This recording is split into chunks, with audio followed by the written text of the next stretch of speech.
하나님의 말씀을 봉독하겠습니다. 사무엘하 5장 1절에서 10절까지의 말씀입니다. 구약성경 469면에 있습니다.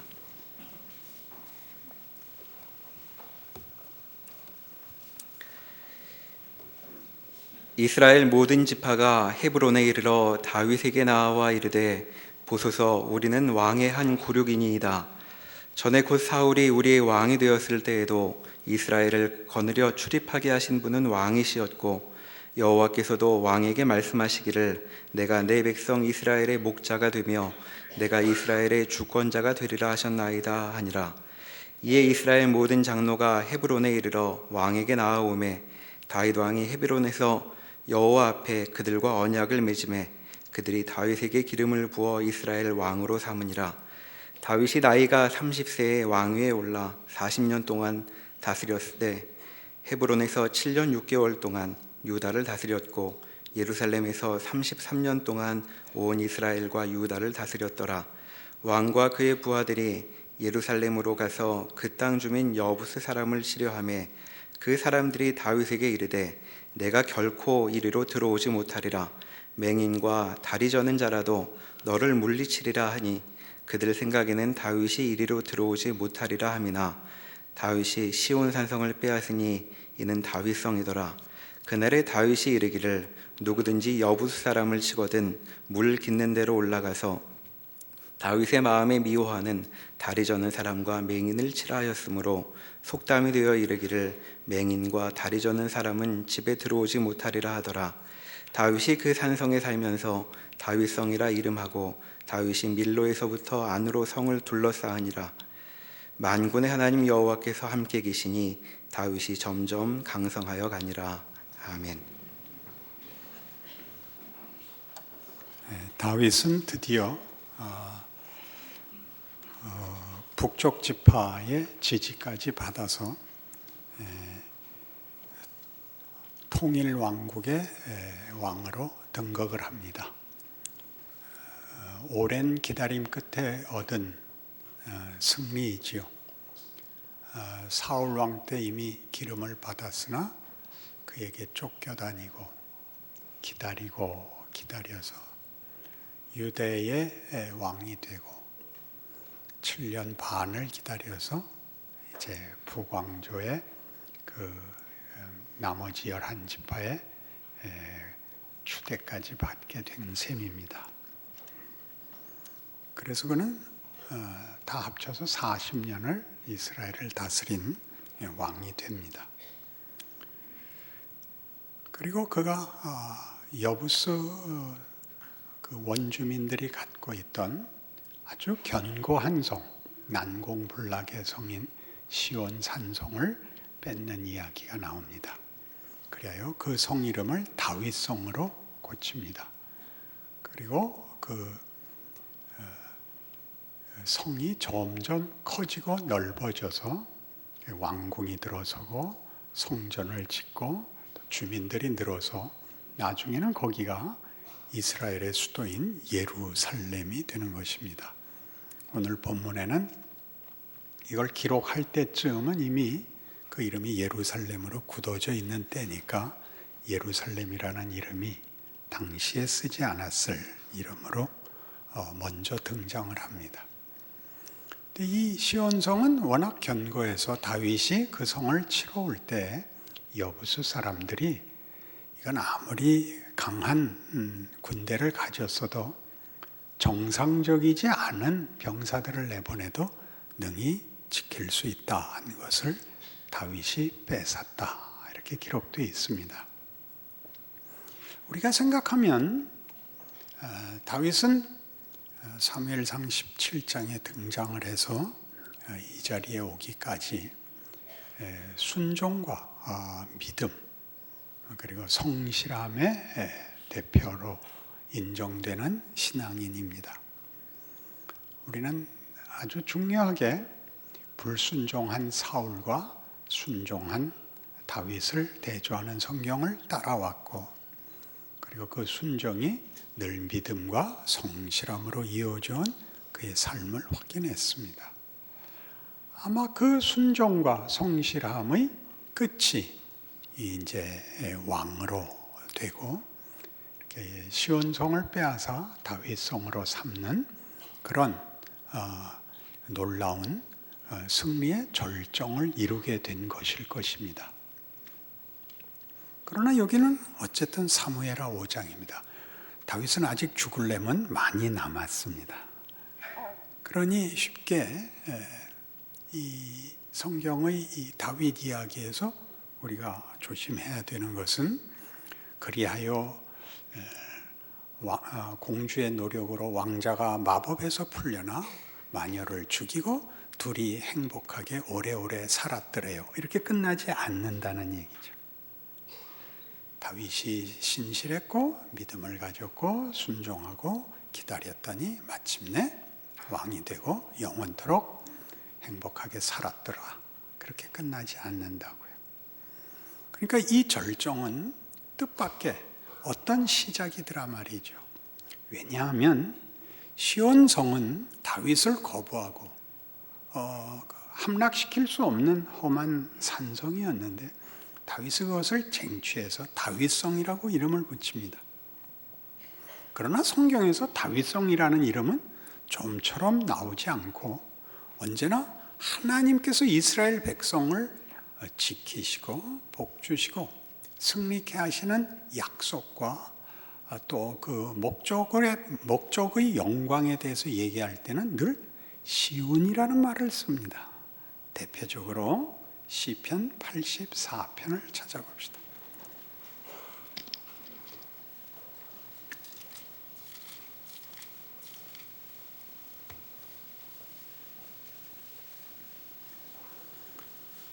시편 84편 1절부터 봅니다. 만군의 여호와여 주의 장막이 어찌 그리 사랑스러운지요. 내 영혼이 여호와의 궁종을 사모하여 쇠약하며 내 마음과 육체가 살아계시는 하나님께 부르짖나이다. 나의 왕 나의 하나님 만군의 여호와여 주의 제단에서 참새도 제 집을 얻고 제비도 새끼들 보금자리를 얻었나이다. 주의 집에 사는 자들은 복이 있나니 그들이 항상 주를 찬송하리이다. 주께 힘을 얻고 그 마음에 시온의 대로가 있는 자는 복이 있나이다. 그들이 눈물 골짜기로 지나갈 때 그곳에 많은 샘이 있을 것이며 이른 비가 복을 채워 주나이다. 그들은 힘을 얻고 더 얻어 나아가 시온에서 하나님 앞에 각기 나타나리이다. 만군의 하나님 여호와여 내 기도를 들으소서. 야곱의 하나님이여 귀를 기울이소서. 시온의 대로, 시온에서 만나는 하나님은 승리를 주시는 하나님, 완성하시는 하나님, 회복하시는 하나님, 그 약속을 이루시는 하나님으로 구약 성경에는 너무나 자주 시온이 거론되고 있습니다. 그러니 시온산, 하나님의 보좌, 하나님께서 이 시온성으로 시작하는 다윗의 후반기 생애가 가지는 하나님의 의도, 그 내용은 우리를 사실은 새삼스러운 관심으로 초대하는 셈입니다. 시내산과 비교해 보십시오. 이스라엘은 내내 출애굽을 그 민족의 기원으로 하나님의 이스라엘 백성과의 관계로 자기네들의 지위와 신분으로 시내산을 기억하고 있습니다. 시내산은 율법을 주신 곳이요 거룩을 선포하시고 그 백성들에게 거룩을 요구하는 곳입니다. 그러나 이제 이스라엘은 시내산으로 대표되지 않고 이제부터는 시온으로 대표되어 시내산에서 맺은 거룩을 요구한 하나님이 그 거룩을 좁은 의미의 옳고 그름, 속된 것과 거룩한 것으로 나누는 정도가 아니라 회복, 충만, 영광, 자랑, 기대라는 것으로 인도하신다는 더 넓은 차원으로 우리를 불러내시는 것을 보게 됩니다. 이런 일들은 우리에게 약간 낯선 문제가 될 것입니다. 우리는 대부분 다 시내산에 서 있습니다. 그러니 아주 쉽게 여러분들 신앙생활의 현실을 돌아보시면 여러분이 과거에 하나님 모르고 있고 예수 믿는 게 뭔지 모르고 살다가 예수님 만나고 감격하고 회개하고 고백하고 감동을 받았던 것을 생각해 보십시오. 거기가 끝이지요. 그 다음은 모르겠지요. 그러니 여러분의 생애를 돌아볼 때마다 시내산은 있는데 시온산은 없죠. 시내산이 절정이고 그 후는 왜 안 데려가시고 이렇게 놔둬서 고생시키는지 모르게 됐죠. 실감이 안 나면 한 번 더 가보십시다. 열심히 공부해서 원하는 대학에 입학을 했습니다. 매우 매우 기쁜 일이죠. 우리 아이가 이 좋은 대학에 갔습니다. 모두 축하하고 기뻐하고 잔치 벌이고 대학을 가서 원하는 대학을 가서 배워야죠. 그래서 훌륭해져야죠. 합격 통지서만 있고 훌륭해진 현실은 없고 여기가 성경이 하고 싶은 얘기인 것입니다. 시내산이 가진 약속 그리고 위치 시온산이 가지는 약속과 위치 그러니 우리 모두가 여기서 시작해서 지금 가야 하는 하나님이 그 다음을 인도하시는 문제에 있어서 우리가 충분한 이해와 관심을 갖지 못하는 것은 앞의 감격에 비해서 뒤가 시시하기 때문입니다. 시시하다는 말은 어폐가 있지만 합격 통지서를 받았던 기쁨이 학교 다니는 매일 있을 리는 당연히 없습니다. 이 문제는 성경이 자주 언급하고 있고 대조하고 있고 약속하고 있지만 우리가 과거의 이 절정, 감격의 절정은 분명한데 비하여 두 번째 약속의 현실에 대해서는 모두가 그렇게 분명하지 않기 때문에 우리 신앙생활에 늘 문제가 되는 줄로 압니다. 확인해 보십시다. 로마서 5장.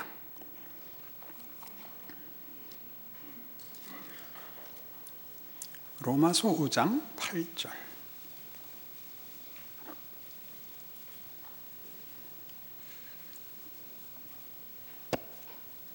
우리가 아직 죄인 되었을 때 그리스도께서 우리를 위하여 죽으심으로 하나님께서 우리에 대한 자기의 사랑을 확증하셨느니라.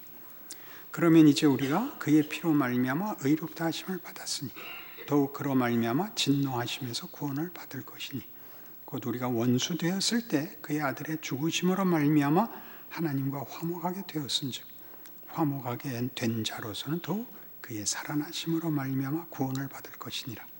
그뿐 아니라 이제 우리로 화목하게 하신 우리 주 예수 그리스도로 말미암아 하나님 안에서 또한 즐거워하느니라. 성경이 하고 싶은 얘기는 너희가 죄인이었을 때 하나님이 너를 사랑하사 죽음으로 너를 하나님과 화목해 했다면 화목해 되어서는 더 큰 은혜를 누려야 마땅한 것 아니냐. 몰랐을 때도 이런 사랑을 받았다면 그 사랑으로 화목해 된 다음에는 그 전보다 더 큰 어떤 자리에 와 있다는 걸 알아야 될 거 아니냐.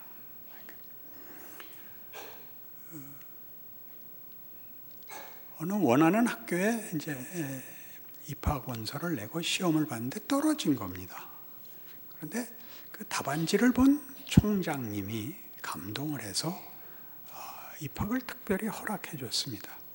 내가 내 시험지를 보니 답은 틀리게 썼지만 글씨가 아주 진심이 어리더라. 내가 너에게 기회를 줄 테니 와서 공부해라. 그러면 돌아다니면서 이 학교에 내가 들어가게 된 것은 총장님의 큰 은혜였습니다. 그거 하고 다니는 겁니까? 공부를 해야 될 거 아닙니까? 배워야죠. 커야죠.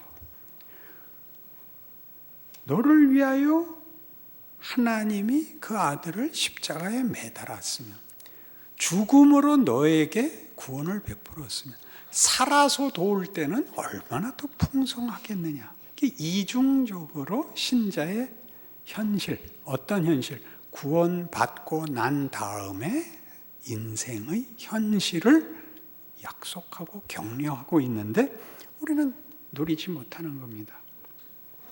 요한복음 14장에서 예수님은 제자들에게 이런 약속을 합니다. 나를 믿는 자는 내가 하는 일을 너희도 할 터이요 그보다 큰 일도 하리니 이는 내가 아버지께로 감이라.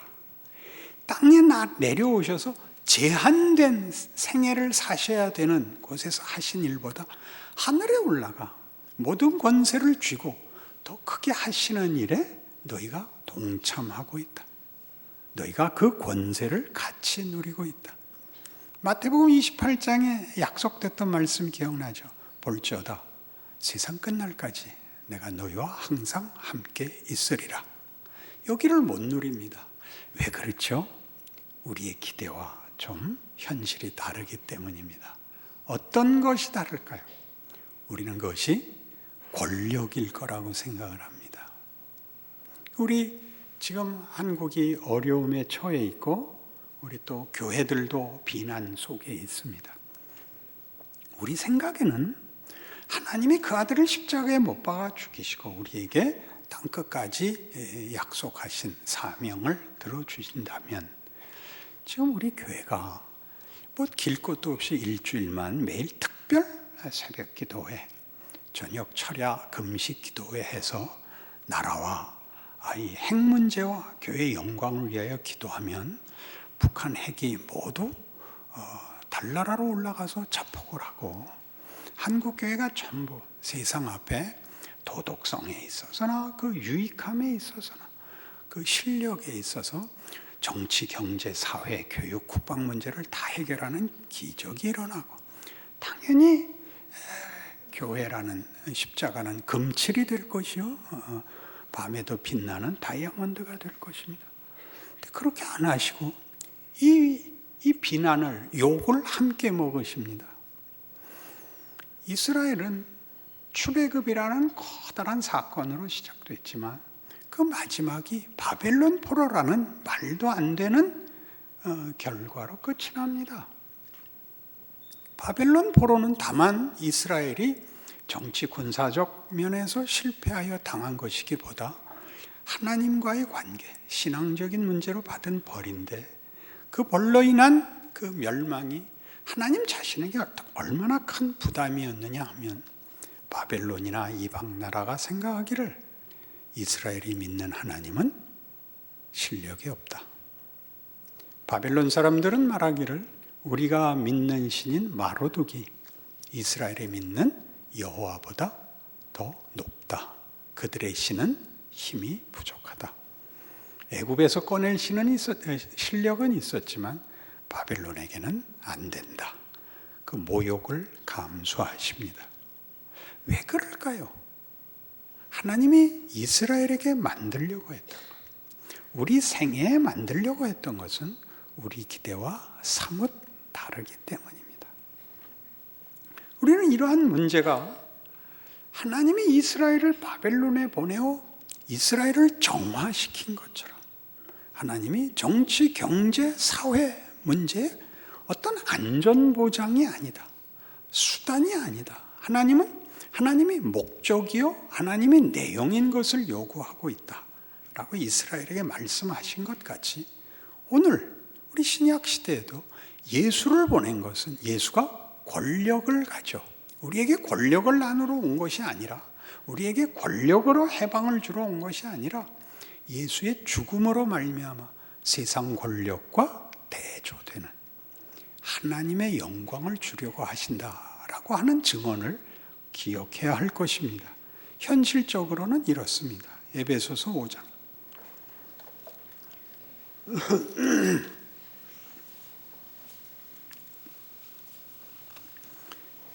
에베소서 5장 22절. 아내들이여 자기 남편에게 복종하기를 주께 하듯 하라.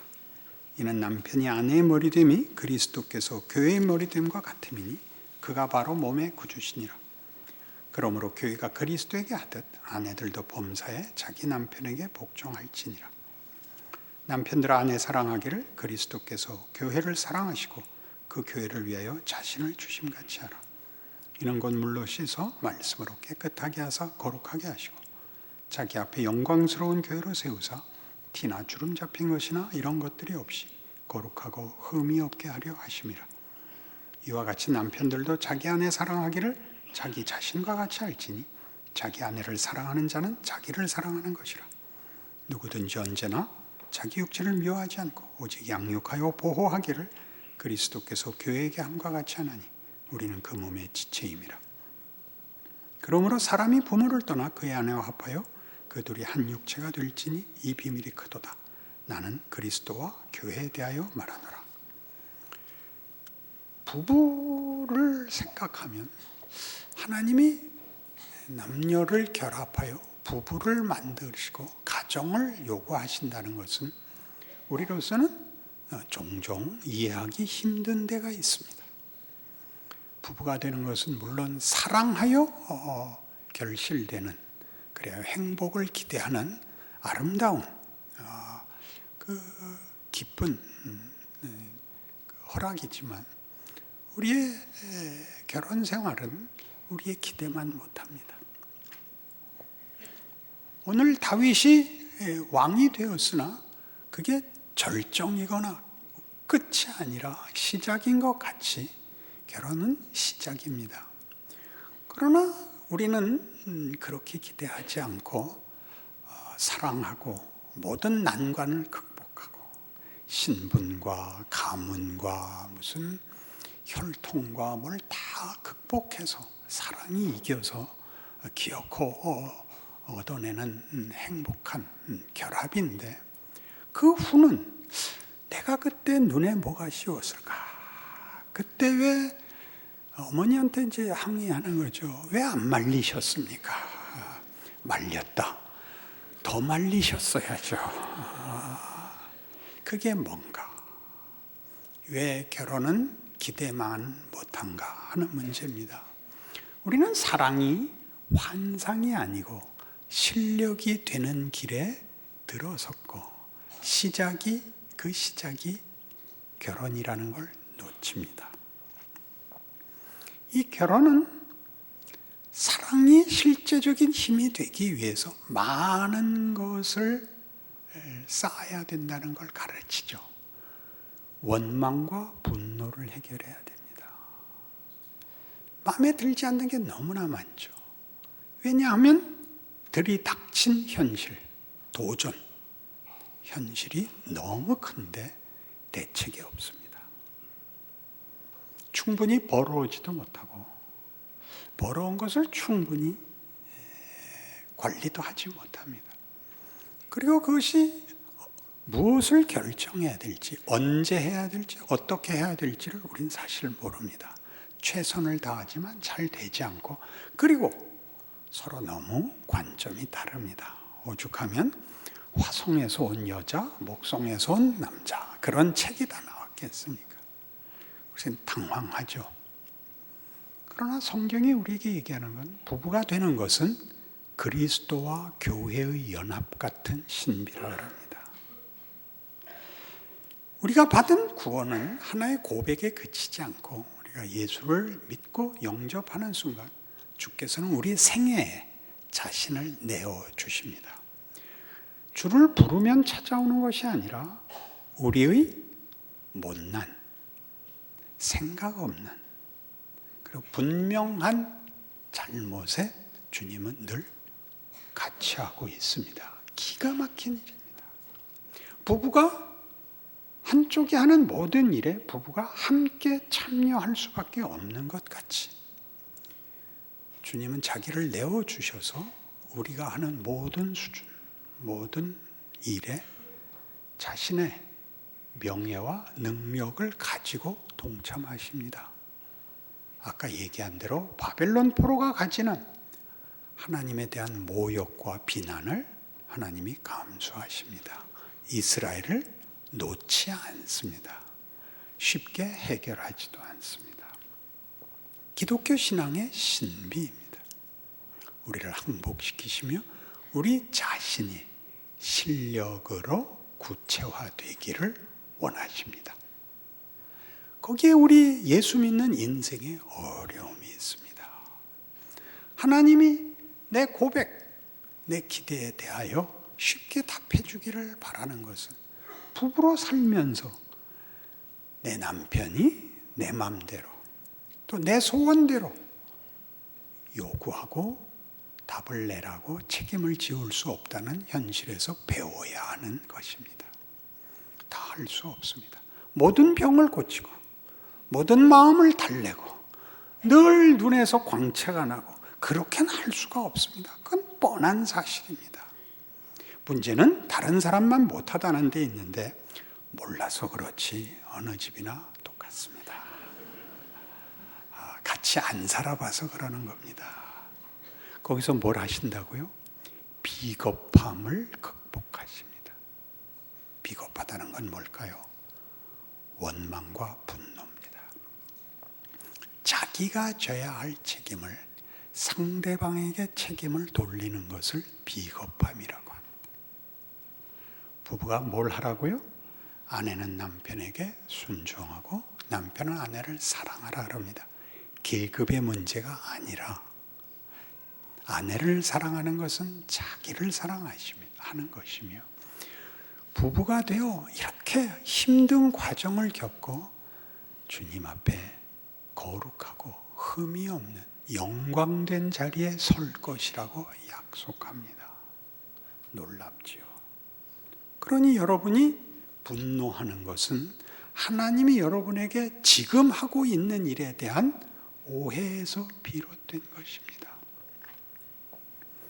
시편 105편에 짧게 설명되는 요셉에 관한 생애는 이렇게 되어 있습니다. 한 사람을 앞서 보내셨으며 요셉이 종으로 팔렸도다. 그의 발은 착고를 찾고 그의 몸은 쇠사슬에 매었으니 곧 여호와의 말씀이 응할 때까지라. 그 말씀이 저를 단련하였도다. 족쇄와 쇠사슬에 묶인 것은 최고의 제한이죠. 부부가 되어서 제일 큰 분노가 뭐죠? 제한입니다. 내가 왜 결혼을 해서 이 고생을 하는가? 내 슬픔만으로도 내 책임만으로도 어려운데 짐이 하나 더 있잖아요. 짐을 나누어 주는 게 아니라 짐이 되잖아요. 서로가 서로에게. 요셉보다 어려울까요? 형들이 팔아먹었지 않습니까? 무고를 당하여 들어온 자리 아닙니까? 아무것도 할 수 없죠. 거기서 뭘 만드시죠? 하나님이 총리를 만듭니다. 다만 직위를 주고 권세를 주는 것이 아니라 총리답게 만듭니다. 그는 7년 풍년을 이용하여 다음에 오는 7년 흉년을 극복하며 백관을 제어하고 장로들을 교훈하는 경지를 어디서 만든다고요? 감옥에서. 그 발이 착고에 족쇄에 묶이고 그 몸이 쇠사슬에 매인 그의 넋이 빠진 그 형편으로 배웁니다. 그게 우리의 현실이죠. 여러분은 부부로 살면서 우리가 할 수 있는 것은 다만 안심 외에 다른 게 없다. 우리의 소원은 그 정도밖에 없는데 하나님은 훨씬 큰 것 하려고 그러신다. 우리가 우리의 한계를 인정하고 서로를 하나님의 뜻, 하나님이 짝지어 주사 나를 복되게 하려고 보낸 주님이라고 알아야 된다는 거죠. 상대를 예수라고 알려는 거죠. 여러분, 주께서 세상 끝날까지 우리를 지키는 것처럼 부부가 되어 죽을 때까지 같이 가는 이유가 뭡니까? 그때까지 하나님이 여러분을 놓지 않고 있고 하나님의 능력과 지혜와 약속으로 지키고 있다는 표라고 합니다. 그러니 우리는 이제 다윗의 말년에 대하여 새로운 기대를 갖고 접근할 수 있습니다. 그의 후반기는 재미없습니다. 그러나 현실입니다. 거기서 무엇을 만드는지를 보게 됩니다. 기독교 신앙은 오늘 우리의 안심을 만들어내거나 어떤 기계적 장치를 만드는 것이 아니라 하루만큼 하나님이 우리를 키우시는 자리인 것입니다. 뭘 키운다고요? 하나님이 우리 안에 만드시는 하나님의 형상입니다. 인내와 헌신을 만들어내고 용서와 감사를 만드는 명예로운 존재를 만듭니다. 감사를 하는 건 넉넉해서가 아닙니다. 실력이 있어야 감사할 줄 알게 됩니다. 이 명예와 영광을 매일 단련받고 시험받고 훈련받고 드디어 여러분 안에 하나님이 만족할 만큼 크게 만들 때까지 절대 졸업시키지 않는다. 그 사실을 기억한다면 우리의 신앙생활과 기도는 더욱 놀라워질 것입니다. 제 손녀딸이 학교 다니고 있죠. 오늘은 뭘 배웠느냐? 똑같아, 할아버지. 기도하십시다. 하나님 아버지 은혜를 감사합니다. 우리의 인생이 하나님이 일하시는 기적이라는 사실을 확인합니다. 매일매일 가장 영광스럽고 위대하고 명예로운 것으로 채우는 하루하루입니다. 무엇이 두렵겠습니까? 감사와 지혜와 믿음과 충성으로 우리의 삶을 사는 귀한 우리의 인생이 되게 하여 주옵소서. 예수님 이름으로 기도합니다.